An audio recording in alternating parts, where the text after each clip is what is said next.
60-70 বছর কাটাইলেন, 60-70 বছর জিন্দিগির বয়স কাটাইলেন, এক ওয়াক্ত নামাজ নাই, একটা ওয়াক্ত রোজা নাই, একটা ওয়াক্ত নামাজ নাই। বা জীবনের 60-70 বছর আপনার জিন্দিগি পার করে দিলেন, এখনো ওই চায়ের স্টলে বৈশা বৈশা নারীর আড্ডা, জুয়ার আড্ডা, মদের আড্ডা, ওই সিগারেট খেলা, জুয়া খেলা, ওই মানুষের দোয়ানো বইয়া বইয়া ওই টিভির ফাইলে আমি নর্তকীর নাচ দেহন, এবার এই বদ অভ্যাস, বদ খাদ্য এখনো গেছে।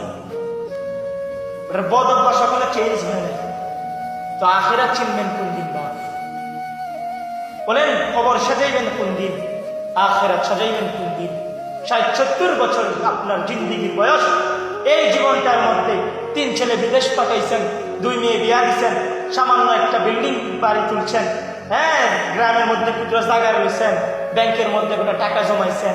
এই সামান্য কিছু করতে গিয়া আপনার জীবনের জিন্দিগির 60 বছর পার করে দিলেন না।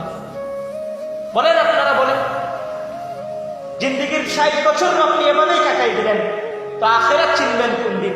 কবর সাজাইবেন কোন দিন? বাস বলেন, আপনার কবর সাজাই দিবে কি?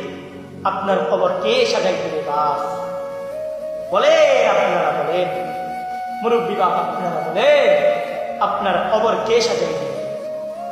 আপনার আখিরাতটাই সাজাই দিবে। বাস আমার কবর আমি না, আপনার কবর আমি না, আমার কবর আপনি না, যার যার কবর তার তার হিসাব, তার তার আমল।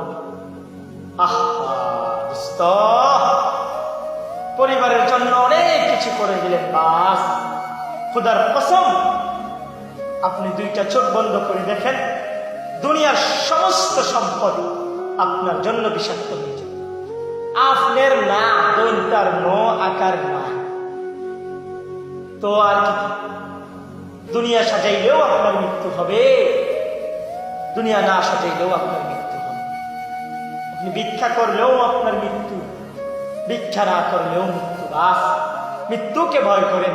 আজকে যারা ফজরের নামাজ পড়েন নাই, আসরের নামাজ পড়েন নাই, জোহরের নামাজ পড়েন নাই, বলেন বাপ, আপনি বলেন বাপ, আপনার নিজের ইনসাফ ভিত্তিক আপনি বলেন যে আপনি আল্লাহর প্রতি কতটুকু দয়া করছেন, ইবাদত কতটুকু করছেন বাপ, বলেন না বাবা, আপনি বলেন, নিজের ইনসাফ ভিত্তিক আপনি বলেন যে কতটুকু করছেন।